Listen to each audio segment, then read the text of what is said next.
Hello, everyone, and welcome to my review for Scream 7, the newest installment in the Scream franchise. I saw it a few days ago, and so I've given it some time to really sit with me, and now I'm ready to talk about it. And to kind of, I guess, sum up my stance on the Scream franchise, I'm what you call a casual fan of Scream. I love the original. Scream 2 is my favorite.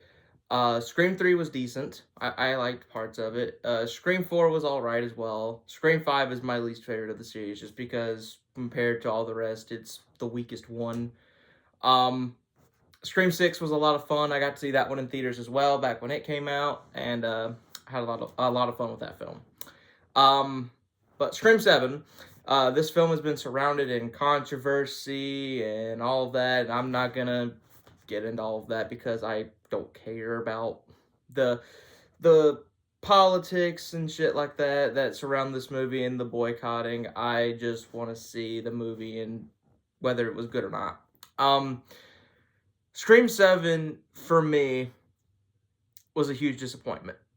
I am going to say that right off the bat. Also, before I go any further, I am going to be talking spoilers. So if you have not seen Scream 7, I highly recommend you go watch the movie, then come back. But yeah, I was disappointed with Scream 7. It started off really well, and then it just sort of dwindled. It nosedived. So starting off with what I liked about this film, I did like the mother daughter relationship between Sydney and Tatum. I thought their interactions with each other was really good. Nev Campbell was great as always as Sydney, and then the actress who plays Tatum, her name escapes me at the moment. She was great too. I don't know if they're setting Tatum up to be sort of the one that carries the torch for Sydney, or if she's going to be a main play in any future Scream films.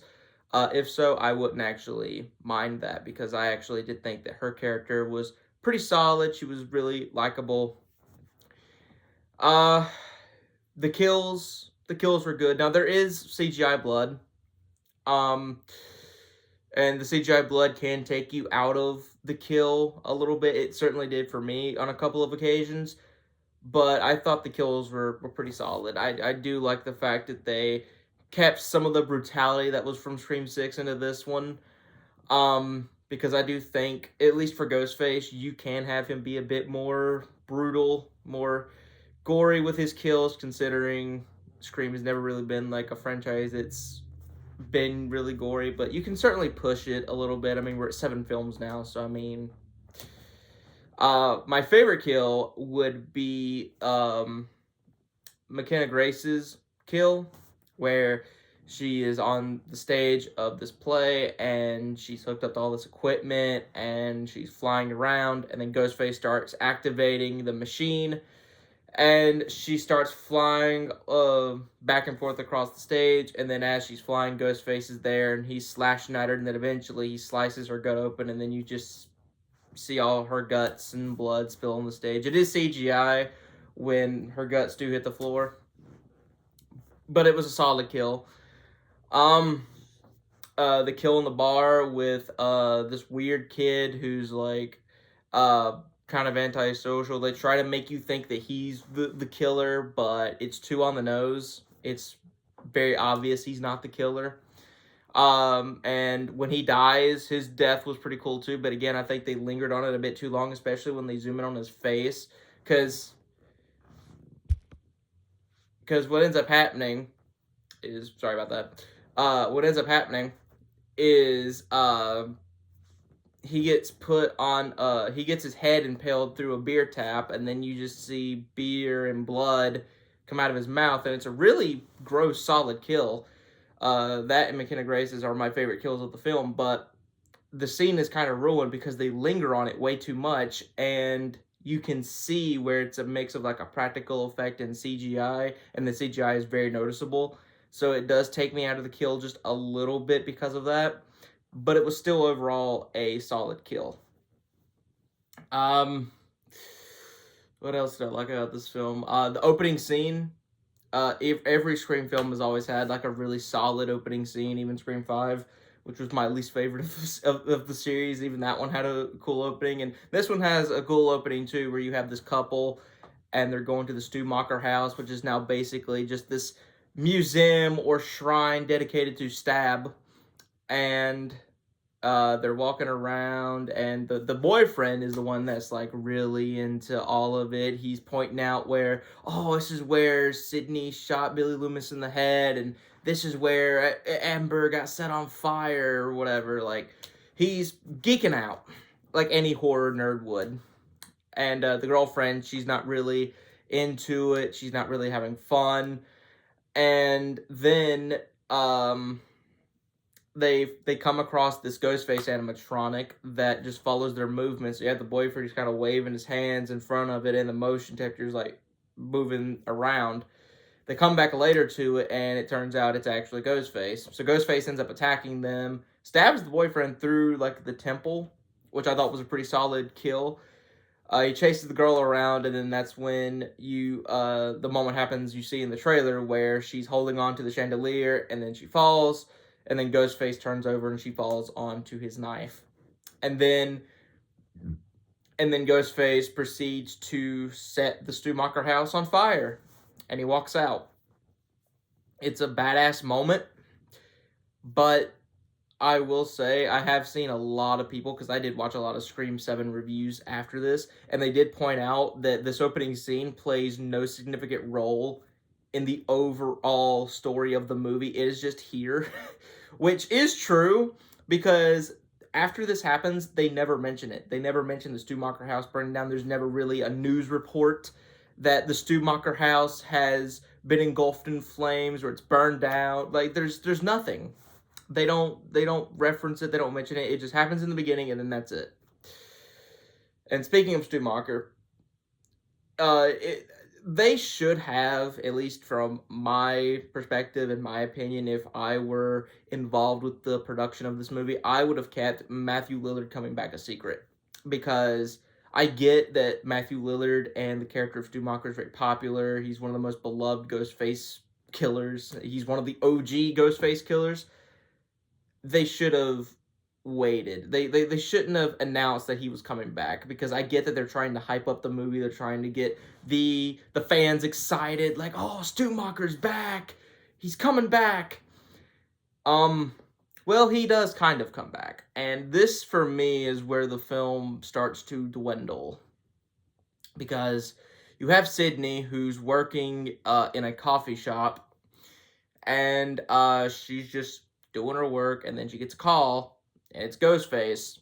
But then she receives a FaceTime call, and when she answers, there is Stu, and he's got all these scars going down his face from where the TV fell on him, and it looks legitimate. Like, it looks like Stu, but very quickly, Sidney, Gale, everyone pretty much trying to figure out what is going on is like, it's deep faked. It's AI. It's not Stu.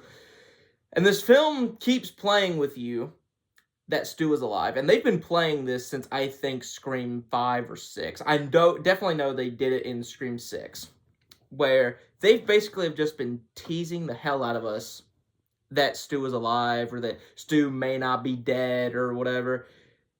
And this film just continues to do that. Just continues to dangle that carrot in our faces, where you have like some dialogue between Sidney and Gale, and they're talking about, Stu Macher's body never made it to the morgue. There never was a report of his body or whatever.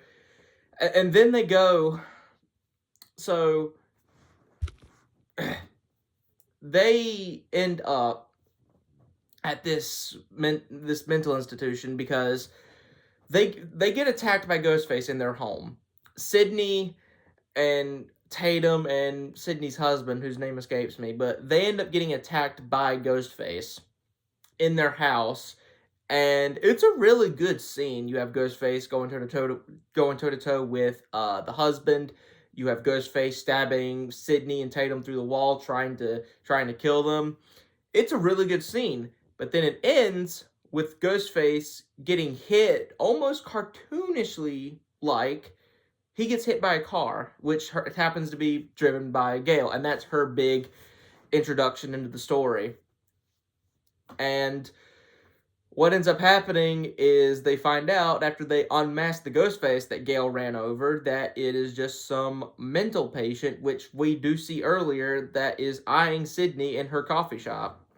So after they figure out that he's from a mental institution, they go to that mental institution, and that's where they run into one of the workers there, and he starts giving this backstory to the patient that was hit by the truck. And then they start talking about John, who they quickly realize is Stu, because they show the doctor a picture of Stu from like one of the FaceTime calls, and he's like, "Oh yeah, that's John." And so he starts giving this whole backstory about how Stu was in here supposedly, and like I know that they were trying to, keep fans like hoping that Stu was alive, but like the more they started like giving more of like this exposition about how Stu was at this place and his name was John, or he just didn't remember who he was, or whatever the hell they were talking about, I kind of figured they weren't going to have Stu be the killer. Plus, it's not just Stu that's coming back. That's like a Ghostface killer that we've seen before. There was also the announcement of Roman coming back. So yeah, I kind of figured that they were gonna go like this AI route, and that's exactly what they do. Stu is basically just an AI deep fake generated cover up, and what sucks about this too is not only is it AI, so we're getting an AI version of Stu, but they mainly do the Stu FaceTime calls rather than doing the iconic, like just regular phone calls that Ghostface is known for. So we don't get that iconic Roger L. Jackson voice a lot in this film because it's replaced with all of these FaceTime calls where Sydney's being FaceTimed by Stu. And I didn't like that. If you're gonna bring Stu back, just bring him back. Like, I don't care if they go the route of we know it's Stu, so let's not even try to bother hiding the identity of the Ghostface killer. Let's just have it be Stu so we can appease the fans. Like, I don't care if they did that. I would prefer if they did that than what they actually ended up doing because, my God, we're going to get to the ending. Don't worry, because I have a lot to say about the ending of this film. But yeah, Matthew Lillard, he's great as always as Stu. He knows the character like the back of his hand. He does a phenomenal job, and I did laugh at a lot of his lines here because they were quite funny.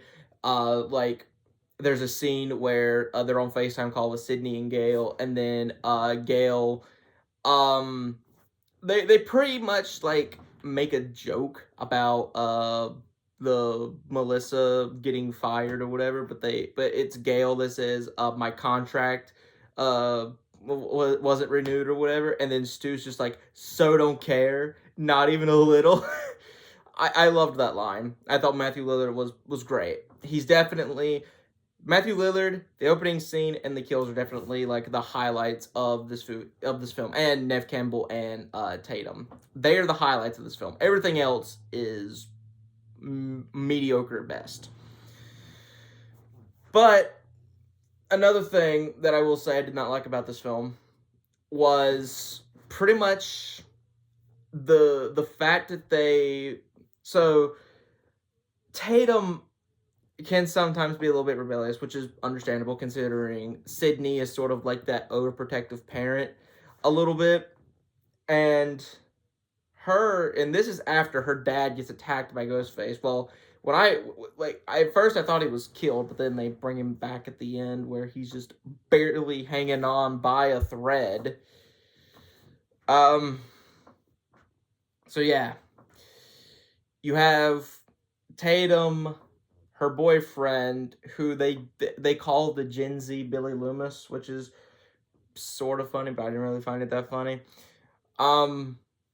You have those two, her other friend, the weird kid, and then you have Cindy and Mindy from 5 and 6 here, who are now working with Gale, who Chad is just, or not Chad, the is his name Chad in Scream 5 and 6? I don't remember. But the dude that got stabbed like 80 times by 2 Ghostface killers, he doesn't have a scratch on him. In fact, I don't think he even references getting stabbed so many times. They reference the events of Scream 6 a lot. They're like, because like at the end, Sidney's like, oh, I should have been there in New York. I should have done this. I should have done that.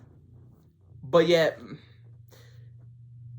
just because they're referencing the events of Scream 6, I mean, I don't really care that they're referencing it. But at the same time, people who I guess are in support of Melissa or are going to look at that and not like that about this film, I don't know. Again, I'm not going to get into all of that. But I do think like them referencing Scream 6 or Scream 5, however many times they do, I thought was just completely unnecessary. It's like, we get it. You're acknowledging the events of the film that Sidney wasn't a part of. Okay. Just keep telling the story that you want to tell. So, yeah. But you basically have all those characters there. You have Tatum, her boyfriend, the weird kid, the characters from Scream 5 and 6. I definitely do think his name is Chad, but I might be wrong. Chad and Mindy. I think Mindy is also her name, because I'm not a fan of either of those characters. I didn't really care for them in Scream 5 or Scream 6, so the fact that they're here, I didn't really care. I just don't give a crap about them. But they're all at this bar or whatever, and this is after the town is put on a curfew. Which, by the way, for a curfew, there's barely any cops patrolling the streets, patrolling the roads, looking out in the neighborhoods, even though there's a killer on the loose or possible killers on the loose. All these cops are nowhere to be found. The only cop in existence in this little town, because it doesn't take place in Woodsboro, it takes place someplace else, is Sidney's husband. He's like the only cop in the movie. Like, sure, there's police cars here and there for like whenever the one Ghostface gets run over. Police are there, and then after they set up a curfew, the cops are gone. They vanish, and they don't show up until like the very end of the movie, like after the third act is over with. Oh, but yeah, they're at this bar, and they're basically going through who could be the Ghostface killer and the rules or whatever. And this is where Mindy has her moment where she's like, this isn't like a movie for Scream fans, it's for Sidney fans or whatever. Like, there's no Scream without Sidney, and she even says like a line like, there's no Halloween without Jamie Lee Curtis or something like that, where she makes like that comparison. Yeah, so you have her going off on that, and the whole idea that it's a film for Sidney fans doesn't really bother me. There is a way you could pull that off and still make it appeasing to fans of both Sidney and Scream in general, because we've been fans of the franchise since the original. But yeah, I didn't really mind that. And then when Ghostface does get into the bar, there's this big attack scene. For some reason, Ghostface just wants to leave Chad and Mindy alive, because all he does is slash their stomachs and then they're like unconscious. And then that's it. He doesn't stab them. He doesn't like make sure that they're dead. He just goes back after Tatum's other friend, whose name also escapes me, but she gets a pretty okay kill where Ghostface pretty much just drags her along the bar top, and then she gets shards of glass stuck in her neck and her face. It's a solid kill, I guess. Yeah, like all of those, like those scenes with those characters, I did not care for. Like when they're watching Sidney and Gail's interview on TV, it's just like, just focus on the interview. Like, I don't care about, the only character I cared about in this bar was Tatum. I didn't care about anybody else in the bar. There's this whole little moment where they try to make it out like Tatum's boyfriend might be the killer, because he's very techie, I guess. Like, he knows how to like deep fake stuff, and whenever Tatum follows him to his car, he leaves his computer half open, just enough to where she can see where he's like in front of a green screen, and he's deep faking looking like Stu, so that immediately makes her think that it's him. But I'm like, it's not him. It can't. They're not gonna do the boyfriend thing again for a third time. You did it once with the original. That was fine. You did it the second time with Scream 5. That one was very predictable. Doing it again a third time, I just feel like you could look at any boyfriend of any friend group in any Scream movie and just point like, yeah, he's gonna be the killer, because you've done it twice. There's no reason to do it a third time, at least in my opinion. And Tatum ends up whacking him in the face with the computer, knocking him out, and then she ends up getting chased through the streets by Ghostface, and so she ends up running close to the coffee shop, and then her boyfriend, who he's alive or he's awake, he ends up finding where she is, and then right after that he gets stabbed to death right in front of Tatum. And so she ends up running to the coffee shop. She locks herself in. Ghostface somehow knows the code to the coffee shop, and so he's able to put it in. He runs in, chases her, and while this is happening, this is sort of after the interview with Sydney and Gale. So the interview with Sydney and Gale pretty much just makes me hate the character of Gale even more. I have never been a Gale Weathers fan. I've always found her to be insufferable, bitchy, selfish. I cannot stand Gale Weathers. And I wanted her to die so badly in Scream 6.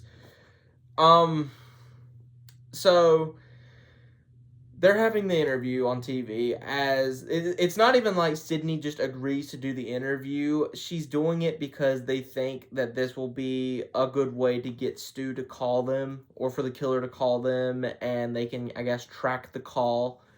But it doesn't work. They go live, they do the interview, and then Gale just starts asking her all these questions that she doesn't want to answer, like about her family, about her daughter. And so it pisses Sydney off, and she walks off, and then Sydney and Gale have this moment where they're talking to each other, and I just don't care. And then Sydney realizes that Tatum is in danger, so instead of letting Gale, like, drive her, she instead starts running. She is hauling ass to where Tatum is. And this is where I thought it was really, really stupid, because she stops in the middle of the road. She pulls out her phone. She pulls up security footage of Ghostface trying to get into where Tatum has barricaded herself in, which is like the office or whatever. And so Sydney, instead of just continuing to haul ass to her location, she instead calls Tatum and is like, there's a gun in the safe, turn the safety off, and then is basically giving her directions on how to shoot the gun and where to shoot, rather than just continuing to run to the coffee shop. I thought that was stupid. That was very un-Sydney-like, at least in my opinion. I think Sydney would have saw the footage and then just continued to run towards the coffee shop so that she could save Tatum. But as Tatum ends up shooting Ghostface through the wall, and then rather than just staying there and waiting for Sydney, what ends up happening is she unbarricades the door, she goes out, and Sydney is still talking to her, still not moving, she's still in that same spot, and she's like, you need to shoot him in the head. Shoot him in the head right now. And Ghostface ends up attacking her, and then there's a little bit of a scuffle there, but then it ends with Tatum getting kidnapped, and that's what leads to our third act. And this third act, holy shit. This might be... No. It's not even a might be. This is the worst third act of the entire Scream franchise. And I am saying that as a casual fan of Scream. This is, without a doubt, the worst third act Ghostface reveal ever. And so let's just get into it. So Ghostface calls Sydney, and Sydney's like, where's my daughter? And Ghostface is like, where the heart is. So they're at home. They're at Sydney's house. So Sydney hauls ass over there, and then she sees Tatum tied to a chair with Ghostface holding a knife to her throat, much like in the original Scream, where Drew Barrymore looked out the window and saw her boyfriend tied to a chair with tape around his mouth and shit. It looks similar to that. So Sidney walks outside to where they are, and then Ghostface is like, no, no, no. And then the mask come off. And it's the doctor from the sanitarium that they had one interaction with. That was stupid enough. Because this is a character we have no investment in, and we pretty much forgot about his existence in the film right after his scene was over. But then we get revealed that there's 2 Ghostface killers, or well, actually, technically 3 Ghostface killers, counting the guy that got hit by a car earlier in the film. But now there's 2 Ghostface killers, and then the second one walks out, and the mask comes off, and it's this random woman that we've seen talk to Sidney a couple times in her coffee shop. I don't even remember her name. I think it's Nancy, or something. But they're the Ghostface killers. And it was bad enough that these 2 forgettable, worthless, throwaway characters are our Ghostface killers. But then you get the motivation. And the motivation is so stupid. So stupid.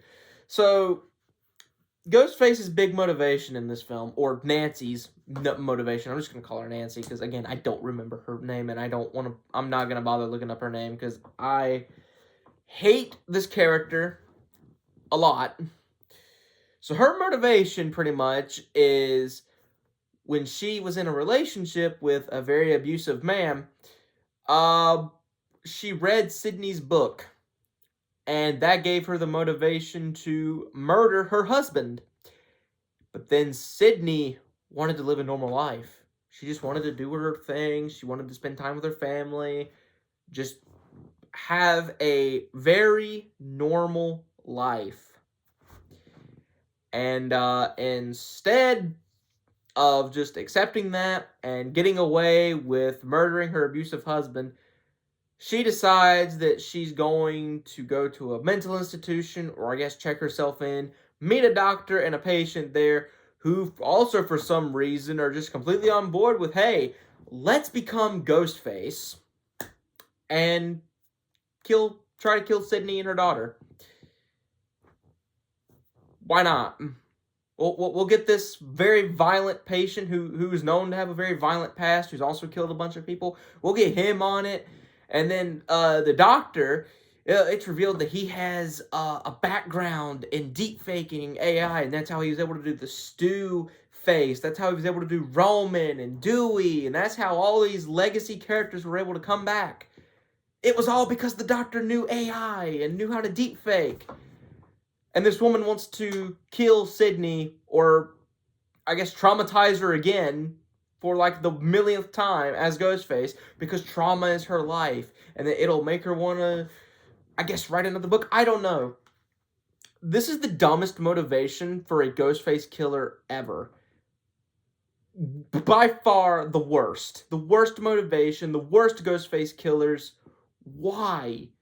Wouldn't it have been better if maybe you had, like, even though I'm not a fan of these characters, wouldn't it be better, or at least more surprising, if it was Mindy and Chad? Because think about it. Their trauma of dealing with Ghostface just fucked them up, and they became Ghostface killers. That would be better, and quite frankly, a more satisfying reveal than these 2 schmucks. Because we don't know who they are. We don't care who they are. We've had, like, maybe 1 or 2 interactions with them at best.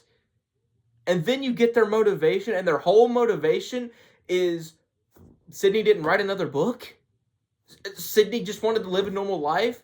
How dare Sidney try to live a life? How dare she try to, like, just be a mother to Tatum? How dare she? How dare she? So that's their big motivation for why they have killed numerous people, one of them including Nancy's own son. Oh my god.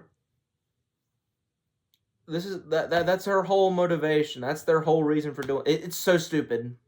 It is so, so stupid. Whoever wrote this needs to be fired. They should not write another Scream film ever. For however long this franchise continues to run for, they should never, ever, ever write another Scream film, because Kevin Williamson, who's been there since the original, well, he was there in the original. He worked on Scream 2. I'm not sure about 3, but he definitely did something with Scream 4.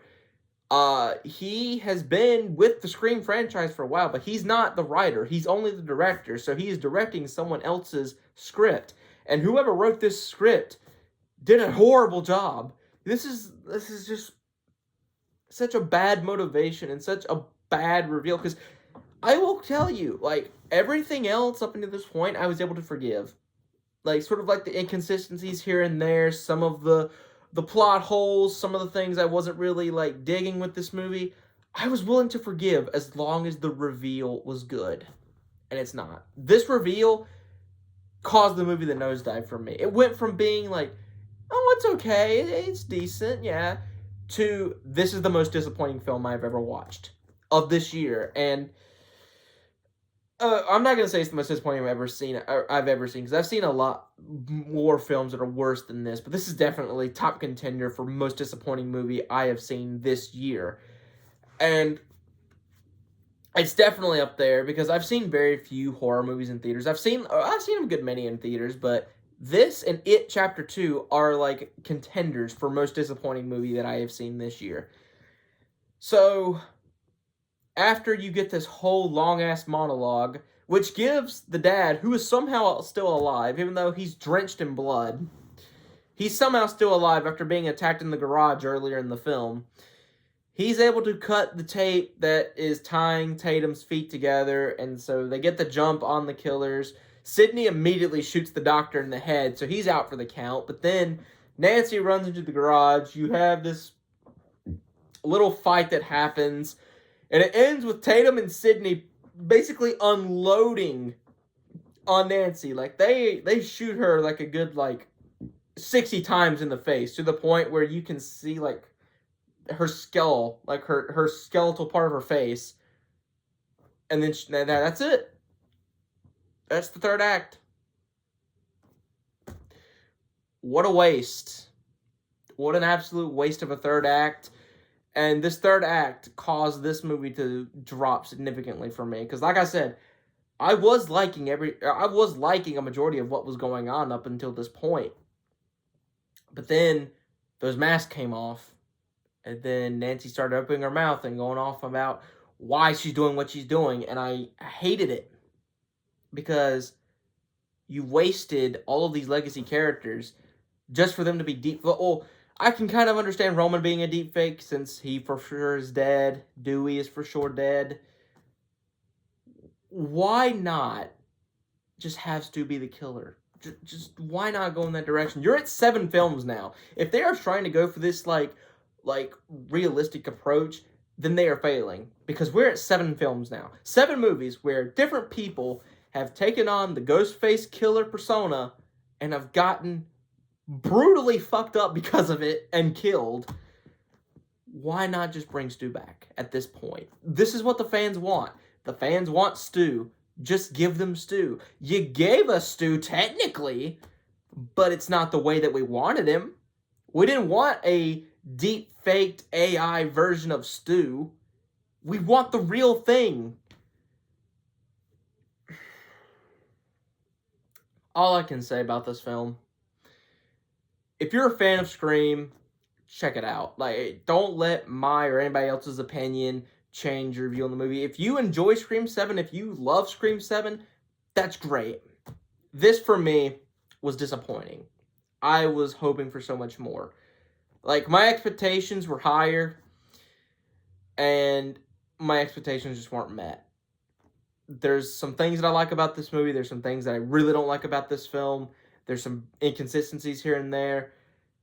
But overall, this film is very disappointing. It doesn't mean, in my opinion, that it's horrible. Scream 5 still holds the title for worst, but that's just simply because I find it to be the weakest of the series. So that's just where I stand. This movie is just disappointing. It's mediocre. It's above average. So yeah, if you're a diehard Scream fan, I would say check it out. If you're like me and you're just a casual fan of Scream, you probably will see it anyway. But regardless of where you stand on the movie, whether you like it, you love it, or you hate it, that's totally on. That's totally just like what you expect out of a Scream movie and what you want out of it. This is just simply my opinion. I was disappointed by this film, and I will probably only get it on DVD just to say I have it in my Scream collection.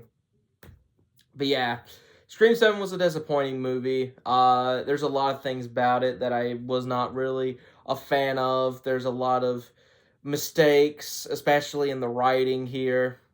The writing is what cripples this movie the most. That and the third act are the two biggest weaknesses that this film has. If the writing was better and the third act was better and the Ghostface killers were better and the motivation was better, this film could have been a lot better. But it's just a mediocre movie in my opinion. So that has been my Scream 7 review. Let me know what you think of Scream 7. Did you like it? Did you not? Let me know what you think. I will have more reviews hopefully in the future. And so yeah, I will see you guys in the next video. Later.